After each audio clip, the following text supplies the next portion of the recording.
Narcissistic mothers treat their daughters in a very particular way. And it is very different than the way that they treat their sons. And of course, it's very different than the way that they see sons.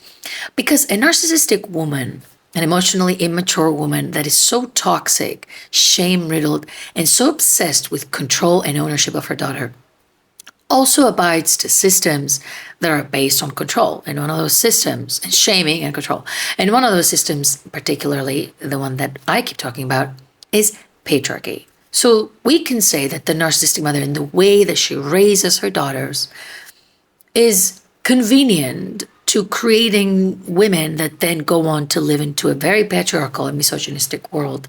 And a lot of the work of training her and raising her and making her what will be the future good girl to be chosen happens through how this mother treats her.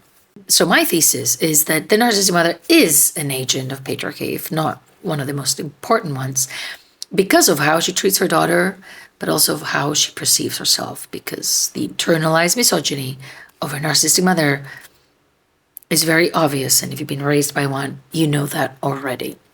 Welcome to my series where I'm trying to break down the catastrophic event of being raised by a mother who was narcissistic. And if you are a daughter of such a narcissistic mother, you would benefit if you were to look at the rest of the videos. And in this part, what we're going to be touching on is more so the patriarchal aspect of how the narcissistic mother is very misogynistic in her core.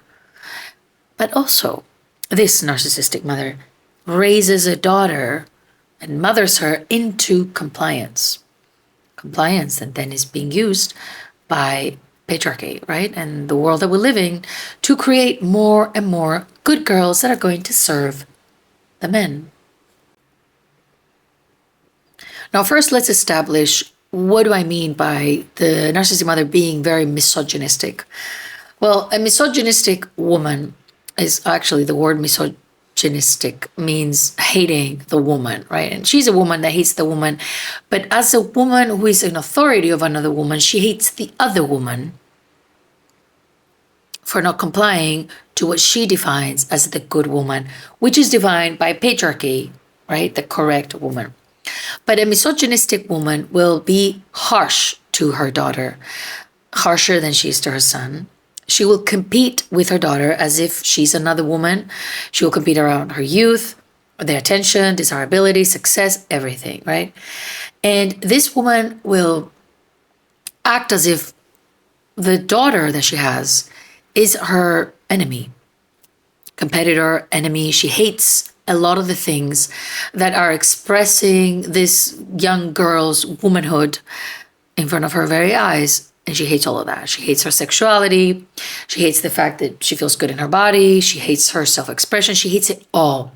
Because the narcissistic mother operates through her own self-oppression of what is the good woman, because that's who she was taught to be, because she was raised under control. And now that she's a mother, she's exercising her full authority that is given to her by patriarchy in motherhood, and especially on her daughter, which she's trying to mold into a good girl. This is her success in society.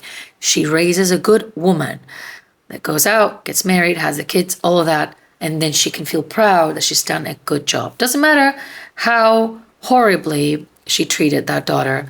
The success of her as a mother is seen by how much her daughter accomplishes. And if we live in the society that we live in, the ultimate success for that daughter will be to get married, stay married, have kids, and be a good mother. So how does the narcissistic mother then raise her own daughter through these principles, through these patriarchal ways of raising children, basically mothering her into compliance?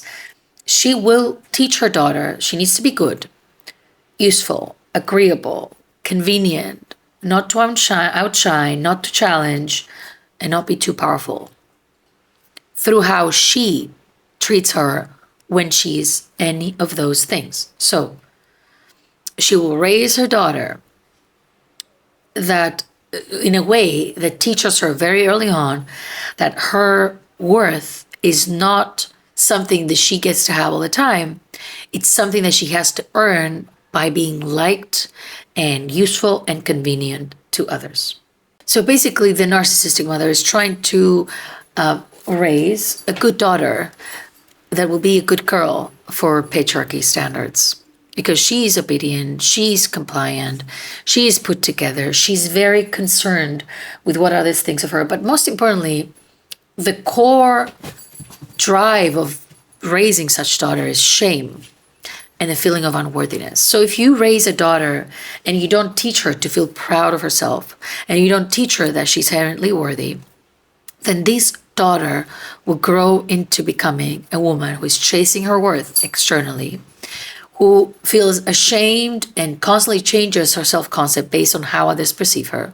And also it's going to be a woman who will dedicate her life into being chosen, so that hopefully she can feel good about herself, right? So the way that we are raised by women who essentially hate womanhood and the expressions of womanhood, and are controlling and shame us for the things that make us women, and shame us for our expression, our authenticity, our power, and try to put us into molds of good women, then when we go out in our lives, we won't be able to just switch out of it and be like, oh, now I get to be myself. We are already within the practice of performing for love. And we used to perform for the narcissistic mother's love, and now we're performing for men's love.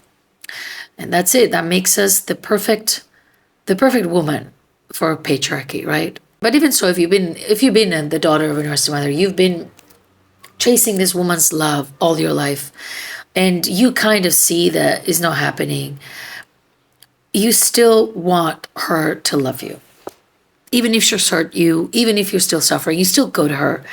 And I have many clients who come to me, and I also see it with the Reflections of Heal, which is the program that I have that women go through so that they can heal from the wounds of not only their narcissistic mother, but generally their conditioning, the childhood trauma, childhood conditioning.